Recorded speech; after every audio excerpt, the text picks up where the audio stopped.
to Pearman Fitness. I'm Johnny. I'm Katy. So we have a couple of different things here. Yay! Yay! So the first thing we want to do is soften the tissue, and then you have room to work with it. If you go at it like this, and I have like a little flap right here, that is no good. I'll show you how to get rid of that, but you don't want to be too aggressive with it. So definitely like something that's kind of soft and abrasive is going to be your best friend. That's a good tip too, because I find myself picking and pulling, but the idea of softening is good. So what do we have? Yeah. All right, so we have a few products here. We'll go over all of these. On this side, this is really like the softening side here.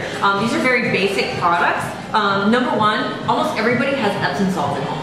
Don't you have Epsom salts? Yeah. Yeah, they're awesome. Yeah. Really good magnesium-based salts. So whenever you soak your hands, you want to go with something warm. And this is warmish type water.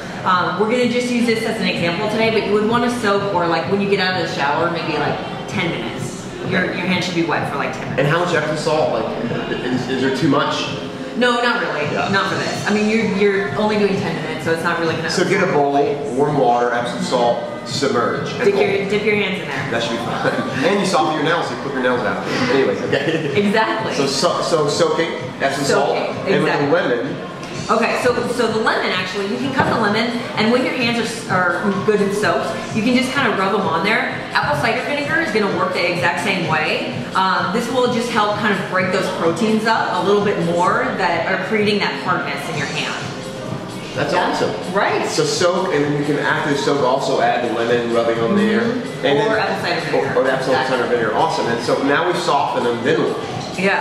Alright, so next you want to take this pumice stone. This is the easiest thing to do. So once you're soft, you just kind of want to rub back and forth. You can also do up and down, but this is when you start to get those clouds.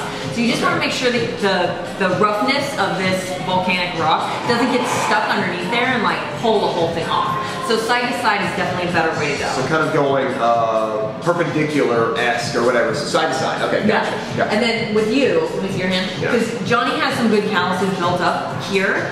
Those are definitely also better side to side, and you can hit 2 of them at once. I am perfect ready to start. So yeah, you're right. So you don't want to get overzealous and pull too much. Right. You want to just see what wants to move, what wants to move on here. Exactly. Okay. All right. So these are some common manicuring, pedicuring tools. This is a callus trimmer. Or I'm sorry. Ooh, today, no, that's fine. Today is a callus. Today, this is a callus trimmer. This is a cuticle clipper. Yeah, I knew what that was. Yeah, and this one also. I don't like this one quite so much because you can't really get the angle. Now, if you have a flap, this is a really easy, gentle tool to use because you can't get in there quite so much. But you just kind of peel the skin back a little bit and clip it from the edge and then work your way in.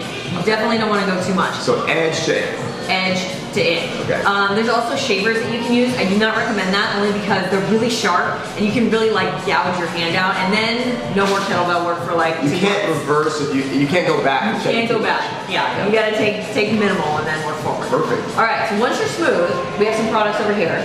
Coconut oil is probably in everybody's pantry. If it's not, it should be. I have 2 cans at home.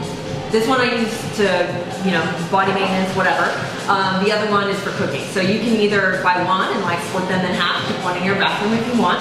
But this is a really good moisturizer. It doesn't penetrate so deeply. So we have some other things that act as catalysts. These are also oils. So this is jojoba oil. Castor oil also works really well as a penetrating or castor oil. Awesome. And what do you do with these oils? You just put them on the hands after the treatment? After you soften the skin and remove some of the dead skin from the top, you just sprinkle a little bit on there and just rub it in. Now when you rub it in, rub your hands together because that generates heat. And when you have heat, that penetrates a little bit deeper. Oh, that's a good tip. And what is this? So this is argan oil. Argan oil also is a good penetrating oil, but it really works to disperse across the surface of your skin. So in order of these products here, it would be jojoba, rub it in, argan, rub it in, and then coconut oil and just rub it everywhere. Yeah, put that coconut oil all over your body. It's great. Yeah, great. Katy, thank you so much. This has been fun. Yeah, it's been fun. So I'm going to definitely try this at home, and I might do it before and after of these gnarly hands. Actually we both. I have to say, like, our hands are pretty gnarly. Pretty gnarly. Yeah, thanks for joining us. We're at Studiomix. I'm Johnny. I'm Katy. We'll see you again soon. Bye.